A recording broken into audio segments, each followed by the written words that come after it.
মেসির ইভেন্টের দিন শনিবার যুবভারতী ক্রীড়াঙ্গনে ৩৭,০০০-এর জায়গায় ৫০,০০০ দর্শক এলেন কিভাবে?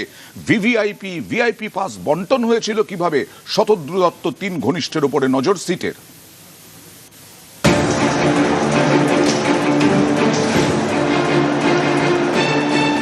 ১৩ই ডিসেম্বর যুবভারতীতে মেসি শোয়ে চূড়ান্ত বিশৃঙ্খলা তাণ্ডব।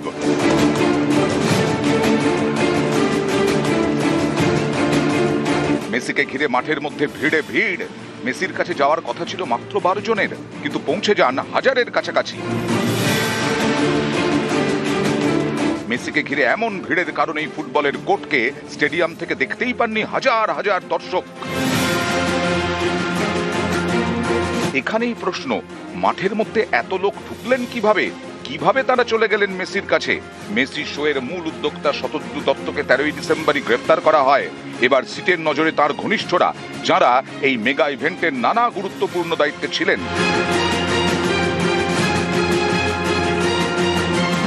বৃহস্পতিবার জিজ্ঞাসাবাদ করা হয়েছে সম্বরণ কর্মকার, অমিত দাস এবং আখণ্ডকে।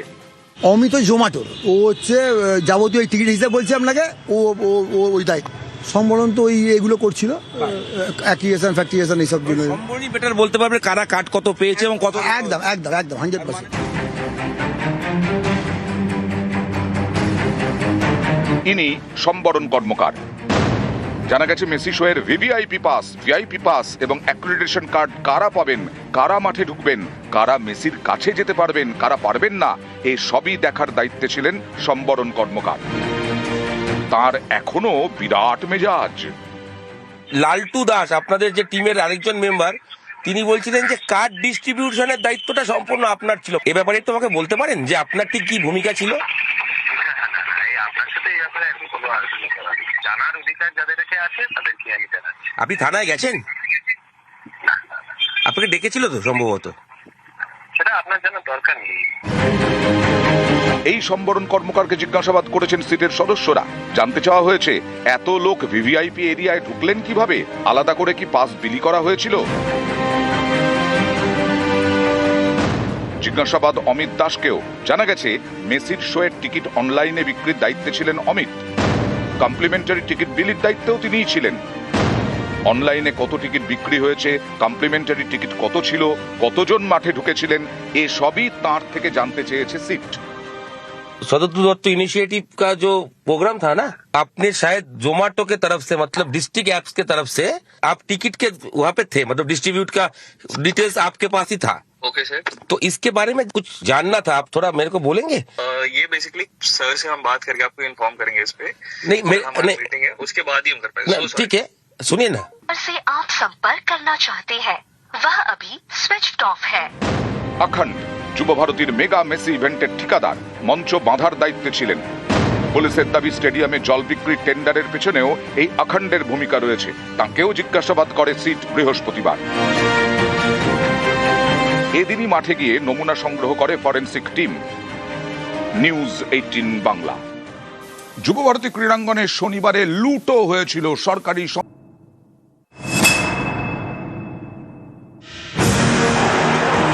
कहीं मत जाइए क्यों?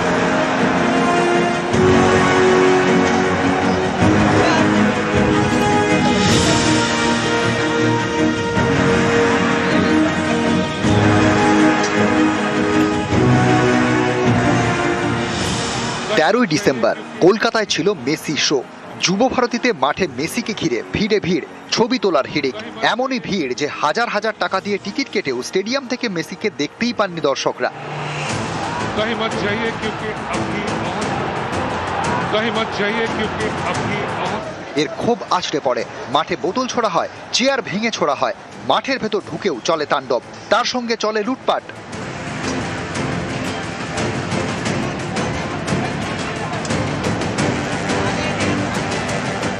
যুবভারতী ক্রীড়াঙ্গন থেকে লুট হয়েছে সরকারি সম্পত্তি। চুরি যাওয়া জিনিসের তালিকায়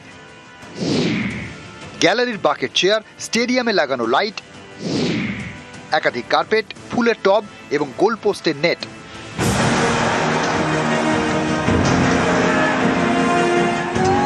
এই দেখুন, তাণ্ডব চালানোর পরে সরকারি সম্পত্তি নিয়ে চম্পট।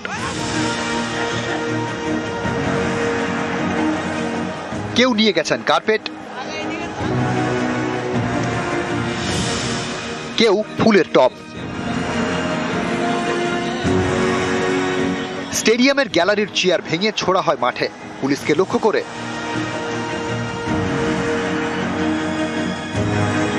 তাণ্ডব চালানোর পরে একাধিক ভাঙা চেয়ার অনেকে তুলে নিয়ে যান।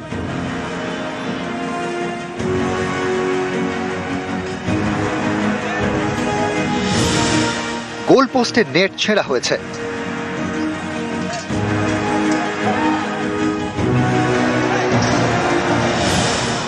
যারা তাণ্ডব চালিয়েছেন তাদের চিহ্নিত করে ধরপাকড় শুরু হয়ে গিয়েছে। এবার বিধাননগর গোয়েন্দা শাখার পুলিশের নজর সরকারি সম্পত্তি লুটে। ভিডিও ফুটেজ দেখে ইতিমধ্যে 15 জনকে চিহ্নিত করেছে পুলিশ। তাদের মধ্যে বেশিরভাগ কলকাতার বাসিন্দা। পুলিশের দাবি, গ্রেপ্তারির পরে তাদের বিরুদ্ধে সরকারি সম্পত্তি লুট এবং চুরির অভিযোগে মামলা হবে। নিউজ 18 বাংলা।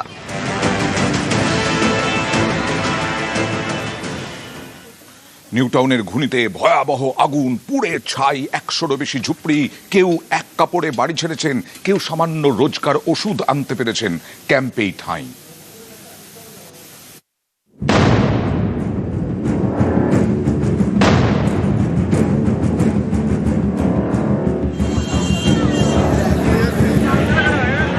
নিউটাউনের ঘুনি ইকো পার্কের ঠিক পিছনে বুধবার সন্ধে এখানেই ভয়াবহ আগুন। পুড়ে ছাই 100-রও বেশি ঝুপড়ি, 100-রও বেশি পরিবারের মাথায় হাত। ঘুনিতে এখন শুধুই হাহাকার। এখানেই থাকতেন আজমিরা বিবি, তার ঘর আর নেই, পুড়ে ছাই হয়ে গিয়েছে। প্রাণে বাঁচতে শীতের রাতে এক কাপড়ে ঘর ছেড়েছেন, পরিবার নিয়ে উঠেছেন এলাকার একটি প্রাইমারি স্কুলে। বাড়িতে কিচ্ছুই নেই, সবই পুড়ে একদম শেষ হয়ে গেছে। আমরা একদম কিচ্ছুতে নেই, আমরা একদম পুরো ভিখারি হয়ে গেছি। আমরা বাড়ির ভিতরে গ্যাস ছিল, ফ্রিজ ছিল, আর অনেক কিছু ছিল, হাঁড়ি বাসন থালা বাটি অনেকই ছিল।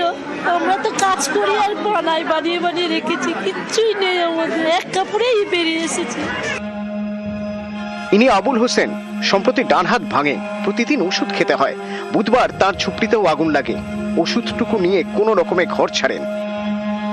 আমার দুটোখান ঘর ছিল, আমার ওষুধগুলো আমার ব্যাগটা হাতে ছিল, আর না তো রাত সব শেষ। যাতে কিছু টাকা পয়সা জিনিসপত্র সারা বছর ধরে ইনকাম করেছিলাম, সব ওই ঘরের ভেতরে সব ছিল। ডকুমেন্ট বলতে কাগজপত্র ছিল আমাদের ছেলেপিলেদের, ওই হ্যাঁ পাচ্ছি, মেম্বার থেকে দিচ্ছে ওই রুটি কলা চিনি। মেহেরুনিসা বিবি, তার ঘরও পুড়ে খাক। পরিবার নিয়ে উঠেছেন এলাকার প্রাইমারি স্কুলে। আমি বাচ্চা দুটোকে জাস্ট নিয়েছি, আমার গায়ে কিছুই ছিল না, খালি বাচ্চা দুটোকে নিয়ে আমি বেরিয়ে চলে এসেছি। সব পুড়ে গেছে। এখন তো গাইডলাইন ভালো দিচ্ছে, আমাদের দেখছে ভালো। কাল রাত থেকে খাওয়া দাওয়া ভালোই দিচ্ছে, এখানে সবকিছুই পাচ্ছে। অন্যের চোখে ঝুপড়ি, সোনামণির কাছে ঘর। সেই ঘরটাই একটু একটু করে সাজিয়েছিলেন, সব পুড়ে ছাই। আগুনটা কিভাবে লেগেছে আমরা নিজেও জানি না, প্লাস আগুন যা লেগেছে পুরো সব পুরো ছাই হয়ে গেছে, জামা কাপড় সব পুরো ছাই হয়ে গেছে। যারা কাছাকাছি ছিলাম মেন রোডের গায়ে, তারা কিছুটা রেহাই হয়েছে, কিন্তু যারা একদম নিচের দিকে ছিল তাদের পুরো সব কিছু পুরো ছাই হয়ে গেছে, কিচ্ছু নেই আর। মাথার উপর একটা ছাদ ছিল, বুধবারের আগুনে সব পুড়ে ছাই। ঠিকানা হারিয়ে এখন ঠিকানা প্রাইমারি স্কুল। সেখানেই তাদের দেওয়া হয়েছে গরম জামা, দেওয়া হচ্ছে খাবার। নিউজ 18 বাংলা। আর চাঞ্চল্যকর অভিযোগ বিজেপি নেতা অমিত মালভিয়ার। ঘুরপথে নাগরিকত্ব দিতে কি আগুন নাটক? নিউটাউনের ঘুনির ঝুপড়িতে অগ্নিকাণ্ডে চাঞ্চল্যকর অভিযোগ অমিত মালভিয়ার। বাংলাদেশীয় রোহিঙ্গাদের আস্তানা ঘুনিতে নথি নষ্টের দোহায়ে পাকাপাকি নাগরিকত্বে নিশ্চিত হবে ভোট ব্যাংক। এক স্যান্ডেলে সরব বিজেপি নেতা, পাল্টা তোপ কল্যাণ বন্দ্যোপাধ্যায়ের।